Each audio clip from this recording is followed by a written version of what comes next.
जम्मू काश्मीर मधील पहलगाम एक सुंदर पर्यटन स्थळ, पण आजच्या दिवशी 1 वर्षापूर्वी इथं अशी दुर्घटना घडली ज्याच्यामुळे मानवतेला काळीमा फासला गेला। नेमकं काय घडलं होतं 22 एप्रिल 2025च्या त्या दिवशी जाणून घेऊयात आजच्या स्पेशल एपिसोड मध्ये।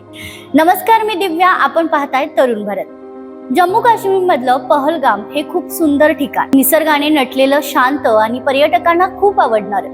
दररोज लाखोंच्या संख्येने पर्यटक इथं भेट देत असतात।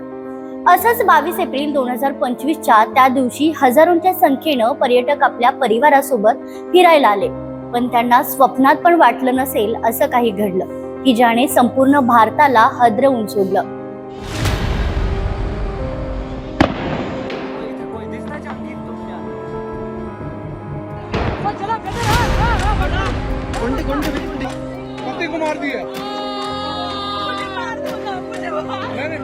त्या दिवशी पहलगाम मध्ये दहशतवाद्यांनी हल्ला केला आणि 26 निरपराध लोकांना मारलं। हे लोक फक्त पर्यटक होते, कोणाचं काहीही बिघडवलं नव्हतं। सगळ्यात वाईट म्हणजे दहशतवाद्यांनी लोकांचा धर्म विचारून त्यांना मारलं। ही गोष्ट खूपच धक्कादायक आणि लाजिरवाणी होती, फक्त भारतासाठी नाही तर संपूर्ण मानवतेसाठी। या घटनेनंतर सगळ्या देशात संताप उसळला, प्रत्येकाला खूप राग आला, दुःख झालं आणि न्याय मिळावा अशी भावना निर्माण झाली।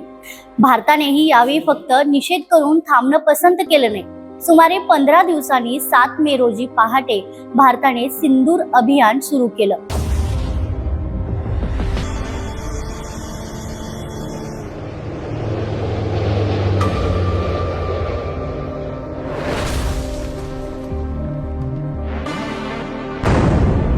Indian military, Indian armed forces have launched Operation Sindoor, hitting terrorist infrastructure in Pakistan and Pakistan-occupied Kashmir.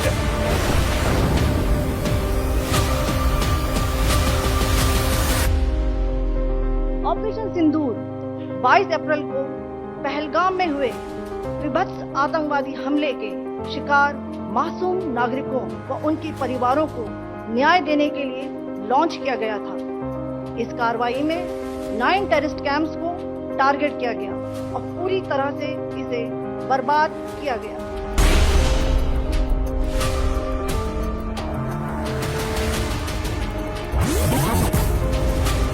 या कारवाईत भारतीय सैन्याने पाकिस्तान मधल्या दहशतवादी तळांवर अचूक हल्ले केले। अनेक तळ उद्ध्वस्त झाले आणि अनेक दहशतवादी ठार झाले। या कारवाईत मसूद अझहरच्या कुटुंबातील काही लोकही मारले गेले। जरी तो स्वतः वाचला तरीही या मोहिमेमुळे दहशतवादी संघटनांना मोठा धक्का बसला। फक्त लष्करी कारवाईच नाही तर भारताने आंतरराष्ट्रीय स्तरावरही पाकिस्तान विरोधात आवाज उठवला।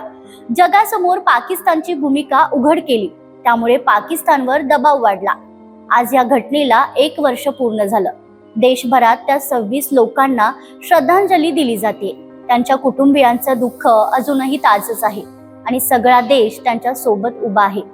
या सगळ्यानंतर भारताने दहशतवादी विरोधात आपली भूमिका आणखी कठोर केली आहे। आता फक्त बोलणं नाही तर थेट आणि ठोस कारवाईवर भर दिला जातोय।